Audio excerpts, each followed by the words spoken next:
Essuula 10. Muwulire ekigambo Mukama ky'abagamba mmwe ennyumba ya Isirayiri. Temuyiganga kkubo ly'amawanga, so temweraliikiranga bubonero bwa mu ggulu, kubanga amawanga gabweraliikirira.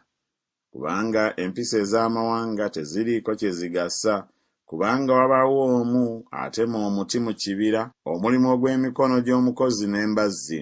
Baguyonja ne ffeeza ne zaabu, bagukomerera n'enninga n'ennyondo, gulemenga okusagaasagana.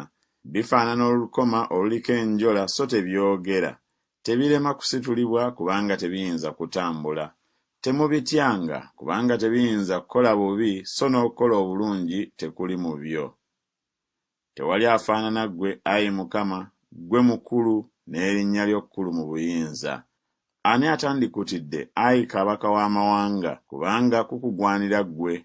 Kubanga mu bagezigezi bonna ab'amawanga ne mu kitiibwa kyabwe kyonna eky'abakabaka temuli akufaanana ggwe. Naye bo bonna wamu bali ng'ensolo, basirusiru, okuyigiriza kw'ebifaananyi kisiki busiki.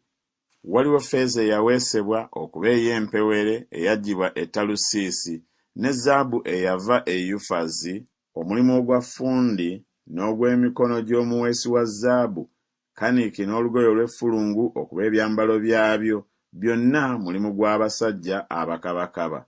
Naye Mukama ye Katonda yennyini ow'amazima. Oyo ye Katonda omulamu era Kabaka ataggwaawo. Ensi ekankana olw'obusungu bwe, so n'amawanga tegayinza kugumiikiriza kunyiiga kwe. Bwe muti bwe mba mbagamba nti bakatonda abataakola ggulu na nsi, abo balibula mu nsi n'okuva wansi w'eggulu. Yakola ensi olw'obuyinza bwe, yanyweza ebintu byonna olw'amagezi ge, era yabamba eggulu olw'okutegeera kwe. Bw'aleeta eddoboozi lye ne waba oluyoogaano olw'amazzi mu ggulu, era alinnyisa emikka okuva ku nkomerero z'ensi, akolera enkuba enjota, era aggya embuyaga mu mawanika ge. Buli muntu afuuse ng'ensolo, so talina kumanya. Buli muweesi wa zaabu ensonyi zimukwata olw'ekifaananyi kye ekyole, kubanga ekifaananyi kye kisaanuuse bulimba, so temuli mukka mu byo. Tebiriiko kye bigasa, mulimu gwa bulimba. Biribula mu biro mwe birijjirirwa. Omugabo gwa Yakobo tegufaanana ebyo, kubanga oyo ye mubumbi wa byonna, era Isirayiri kye kika eky'obusika bwe. Mukama w'eggye lye linnya lye. Kuŋŋaanya eby'obuguzi bwo obiggye mu nsi, gw'atuula mu kibuga ekizingizibwa. Kubanga bw'ati bw'ayogera Mukama nti, laba, ndivuumuula abatuula mu nsi okubaggyamu mu biro bino, era ndibasaasaanya balumibwe. Zinsanze olw'ekiwundu kyange. Ekiwundu kyange kinnuma nnyo, naye ne njogera nti, mazima buno bwe buyinike bwange, era kiŋŋwanira okubugumiikiriza. Eweema yange enyagiddwa, n'emiguwa gyange gyonna gikutuse. Abaana bange bavuddemu, so tebaliiwo. Tewakyali waakubamba weema yange, newaakubadde ow'okusimba amagigi gange.